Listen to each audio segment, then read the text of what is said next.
My name is Jamie Robles, and I'm going to talk about topic number 4, how ethics influences the use of confidential information and the protection of that information by an organization for their clients, patients, customers, students, etc., and how ethics influences respect for an individual's privacy, and how an organization and its employees protect or neglect to protect that privacy. The two companies that I'm going to talk about today is Google and Facebook. And first of all, I want to start with the definition of what it is ethics. Ethics is a set of moral principles, a system of moral values, what is good and what is bad. So first of all, I'm going to talk about Facebook.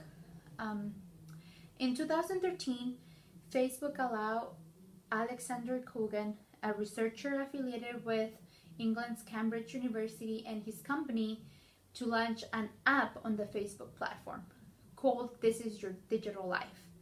And even though a small amount of users downloaded this app, it also collected the information of those users' Facebook friends and so on. And then Alexander Kogan, the owner of the Global Science Research Company, sold this information to Cambridge Analytica, a political consulting firm. Facebook failed to disclose the Cambridge Analytica research to consumers for more than 2 years. So they knew about this breach of information, but they didn't let the consumers know about it. The only thing that Facebook did about this issue was to take the word of Cambridge Analytica that they deleted all of the data and all the information of those Facebook users, but they didn't make sure that it was true, or they didn't follow up after that. They didn't went into this company's site to make sure that what they said it was true. So that's all they did. They just took the word for it, and that's what happened. After this breach happened, the Attorney General, Carl A. Racine, sued Facebook Inc. for failing to protect its users' data.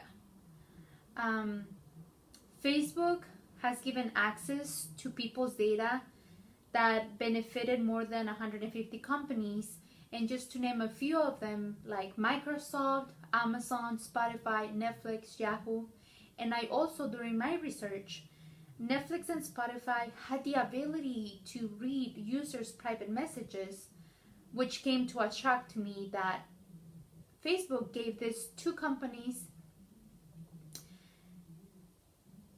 the ability to read people's private messages, just a few of them. So imagine what other information other companies can have about the Facebook users. So this is a picture of Mark Zuckerberg, the chief executive of Facebook, when he was being interrogated in DC by different lawmakers because of this breach. Probably a lot of us have heard about it when it was in the news, it's on the internet. So this is one of the things that Facebook has lack of, protecting users' privacy. They allowed third-party apps, they allowed advertising, and sometimes when we click to those advertisings, to those apps, they send us to a different page where our information can be disclosed to them without the user knowing that this is happening.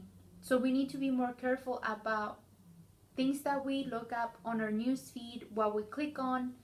I mean, there is so much information that they can get out of us when we access these different apps from third parties. And sometimes Facebook doesn't have they don't really keep up on what these apps are doing with our data. They don't know what's happening. So like what happened with this app, This Is Your Digital Life, how this app was able to collect all of this personal information and also the other users, Facebook friends, and how they sold it to other companies. So this could happen with other apps, with other companies, that they might be getting our information and then they might sell it to somebody else and Facebook doesn't even know about it. So we want to make sure that when we access these third-party apps or other advertising, we want to make sure that we are safe, that our information is safe. The other company that I'm going to talk about is Google. Google services it's continuously protected by one of the world's most advanced security infrastructures. They have built-in security that deletes and prevents online threats, so we can be confident that our personal information is secure. Also, like Gmail protects us from like any suspicious and any and alerts us from any risks. It also blocks malicious and misleading ads before we get to look at them.